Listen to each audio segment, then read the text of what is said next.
Satish ಜಾರಕಿಹೊಳಿಗೆ KPCC ಅಧ್ಯಕ್ಷ ಸ್ಥಾನದ offer ಅನ್ನು ನೀಡಲಾಗಿದ್ದು ನಿನ್ನೆ ಸತೀಶ್ ಜಾರಕಿಹೊಳಿಗೆ ಕೆಸಿ ವೇಣುಗೋಪಾಲ್ ಕರೆಯನ್ನು ಮಾಡಿದ್ದಾರೆ. ಕೆಪಿಸಿಸಿ ಅಧ್ಯಕ್ಷರಾಗಿ ಅನ್ನೋ ಬಗ್ಗೆ ಪ್ರಸ್ತಾಪವನ್ನು ಕೂಡ ಮಾಡಿದ್ದಾರೆ ವೇಣುಗೋಪಾಲ್.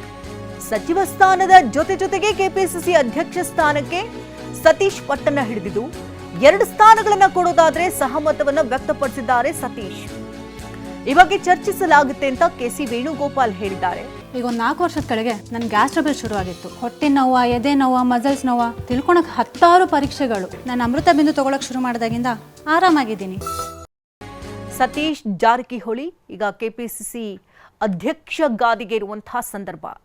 ಹಾಗಾಗಿಯೇ ಅವರಿಗೆ ಕೆಸಿ ವೇಣುಗೋಪಾಲ್ ಕರೆಯನ್ನು ಮಾಡಿ ಈ ವಿಚಾರಕ್ಕೆ ಸಂಬಂಧಪಟ್ಟಂತೆ ಅವರೊಟ್ಟಿಗೆ ಪ್ರಸ್ತಾಪಿಸಿದ್ದಾರೆ. ಆದರೆ ಇದೇ ಸಂದರ್ಭದಲ್ಲಿ ಸತೀಶ್ ಜಾರಕಿಹೊಳಿ ಸಚಿವ ಗಿರಿ ಜೊತೆಗೆಯೇ ಕೆಪಿಸಿಸಿ ಅಧ್ಯಕ್ಷ ಸ್ಥಾನವನ್ನು ನೀಡಬೇಕು ಅಂತ ಕೇಳಿಕೊಂಡಿದ್ದಾರೆ. ಹಾಗಾಗಿ ಈ ವಿಚಾರಕ್ಕೆ ಸಂಬಂಧಪಟ್ಟಂತೆ ಚರ್ಚೆಯನ್ನು ಮಾಡ್ತೀವಿ, ನಂತರದಲ್ಲಿ ತೀರ್ಮಾನವನ್ನು ಕೈಗೊಳ್ತೇವೆ ಅಂತ ವೇಣುಗೋಪಾಲ್ ಕೂಡ ತಿಳಿಸಿದ್ದಾರೆ. ಬಹುತೇಕ ಕೆಪಿಸಿಸಿ ಅಧ್ಯಕ್ಷರಾಗಿ ಸತೀಶ್ ಜಾರಕಿಹೊಳಿಗೆ ಆಯ್ಕೆಯಾಗುವಂಥ ಸಾಧ್ಯತೆಗಳು ದಟ್ಟವಾಗಿದೆ.